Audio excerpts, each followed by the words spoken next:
فاذكروني أذكركم واشكروا لي ولا تكفرون.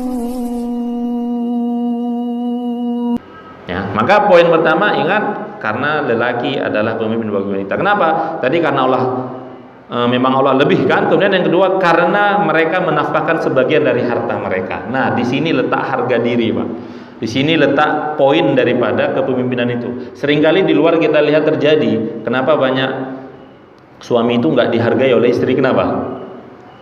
Ini karena faktor kedua. Ya, mungkin kalau dia sudah berusaha, namun hasilnya sedikit, itu bukan jadi masalah. Ya, yang jadi masalah kalau memang suaminya itu tidak mau berusaha, bahkan istrinya yang kemudian bekerja. Dah, istrinya cari makan, suaminya nggak mau tahu. Ini yang banyak terjadi. Makanya banyak para istri kemudian mengeluhkan hal ini. Ustadz, gimana bisa saya mau menghormati suami saya yang cari makan saya? Ya kan? Jadi terkadang mau disalahkan juga kita nggak bisa, tapi dibenarkan juga tidak boleh hal yang seperti ini. Nggak bisa kita, oh gitu ya, oh yaudah, jadi nggak masalah, ibu jadi pemimpin, bisa gitu?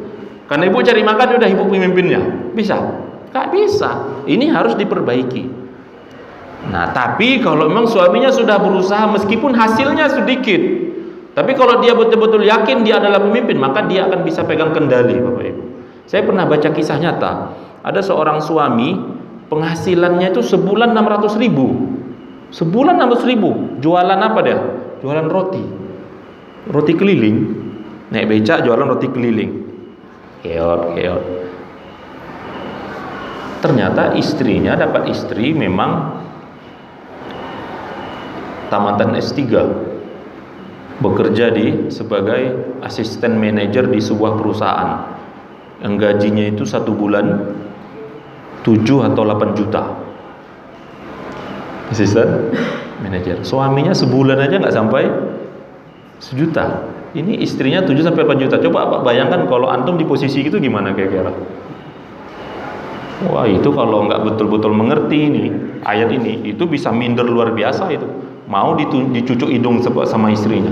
Tapi syukurnya, alhamdulillahnya di kisah ini tadi ya, istrinya tadi istri yang soleha. Ketika dia memahami posisi dia sebagai seorang istri, meskipun dari sisi sosial, dari sisi pendidikan dia lebih tinggi dari suaminya yang hanya tamat SD. Inilah dalam Islam kalau nikah itu memang diperhatikan sekufu. Apa sekufu itu? Setara gitu. Jadi kalau kita tamat SD, cari istri itu juga yang tamat SD. Memang bukan syarat, tapi seperti itulah aturannya. Bisa saja orang tamat SD, tadi istrinya S3, kita S1. S1 apa? SD rupanya, bukan S1 sarjana, S1-nya SD.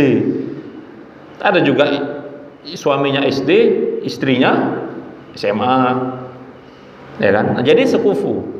Kalau dia kaya, ya cari suami istri yang juga lumayan kekayaannya.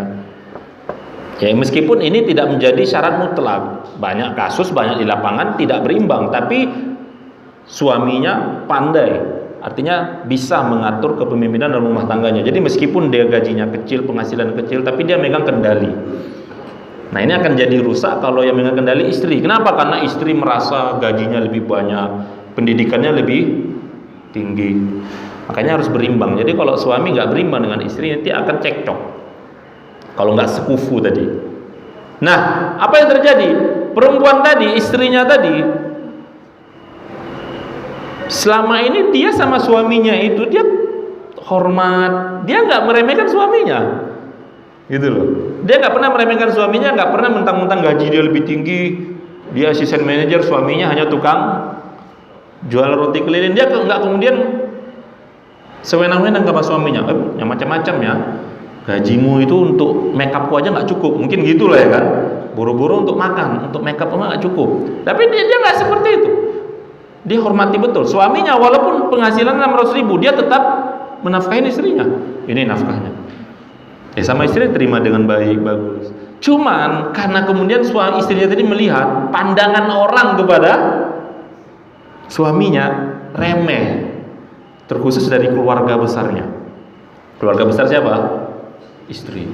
Apa kau cari suami kalau kayak gitu? Sehingga dia tidak mau harga diri suaminya itu dijatuhkan hanya gara-gara masalah penghasilan nafkah tadi. Kemudian apa yang terjadi, Pak? Perempuan tadi resign dari pekerjaannya, menjadi ibu rumah tangga tulen. Yang kemudian resignnya itu ditentang habis-habisan oleh keluarga besarnya, terkhusus orang tuanya. Kamu sekolah tinggi-tinggi, sudah dapat pekerjaan yang enak, kok enak aja keluar gitu. Gak peduli dia. Karena setelah menikah, baktinya pindah kepada suami. Suaminya pun gak ada nyuruh resign. Tapi karena dia memandang istrinya tadi, memandang suaminya gara-gara dia seperti itu, gara-gara penghasilan dia lebih besar dari suami, bahkan jauh berkali-kali lipat. Kemudian orang memandang remeh kepada suaminya, dia gak terima. Akhirnya dia resign. Akhirnya di rumah, murni di rumah cuma ngajar-ngajar anak-anak ngaji. Ya, dan ini terjadi. Kemudian apa yang terjadi kata dia? Setelah itu hidup kami terasa lebih berkah. Terasa lebih berkah, kata istrinya tadi. Nah, ini luar biasa. Ini yang seperti ini jarang, Pak, kita dapatkan. Jarang juga, kayaknya mustahil juga kan kalau ada perempuan yang berpenghasilan seperti itu mau dengan laki-laki yang sekadar jualan roti gitu kan.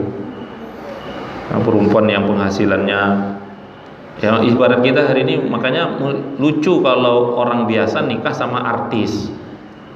Ya kan, kalau artisnya laki-laki mungkin iya, tapi kalau artisnya perempuan nikah sama laki-laki yang rakyat biasa gitu, penghasilan juga ya pas-pasan gitu, kan lucu.